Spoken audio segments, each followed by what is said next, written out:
Bonjour, je suis aujourd'hui avec Maître Laure de Nervaux.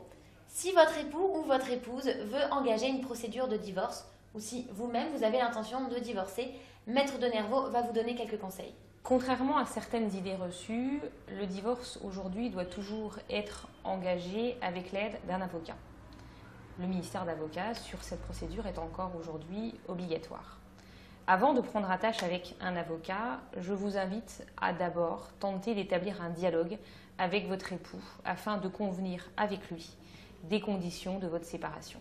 Une procédure de divorce préalablement posée, discutée, qui aura fait l'objet d'un échange sans avocat est une procédure qui permettra par la suite un meilleur échange entre vos avocats ou éventuellement avec votre avocat si vous faites le choix de prendre un seul conseil.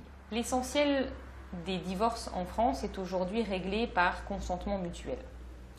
Vous pouvez et vous devez dans un premier temps discuter et dans l'éventualité où vous parvenez à vous mettre d'accord sur l'essentiel des mesures, prendre attache alors avec un avocat spécialisé en droit de la famille ou travaillant habituellement dans le domaine du droit de la famille pour lui demander conseil et savoir si oui ou non les mesures que vous souhaitez aujourd'hui voir ordonnées sont conformes à vos intérêts respectifs et conformes aux intérêts de vos enfants.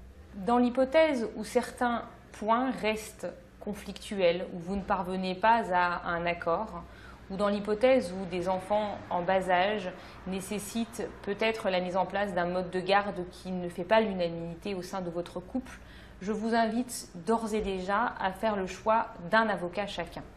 Souvent, les avocats parviennent avec leurs clients et entre eux à faire entendre une solution qui correspond peut-être le plus à l'intérêt du couple et l'intérêt de vos enfants. En effet, prendre immédiatement deux avocats vous évitera de vous retrouver dans une situation encore plus compliquée, à savoir finalement faire le choix dans un premier temps d'un seul avocat pour vous deux, ne pas parvenir à un consensus. Cet avocat devra alors se décharger du dossier et vous devrez alors chacun de votre côté prendre un avocat, ce qui sera la source de frais supplémentaires.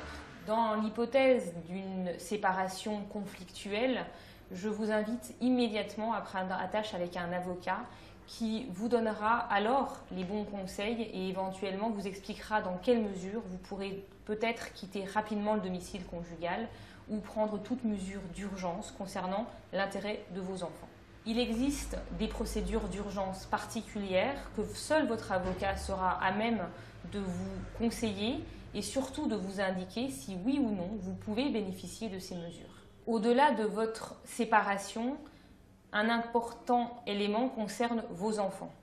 Vous devez, dans le cadre de cette séparation, préserver et rechercher un consensus pour permettre à chaque parent de respecter et de conserver ses droits à l'égard de son enfant. C'est pour cette raison que le conseil d'un avocat est particulièrement important afin d'éviter un départ du domicile conjugal qui n'était pas justifié et une dénégation des droits d'un des parents qui pourrait vous être reproché dans la suite de la procédure.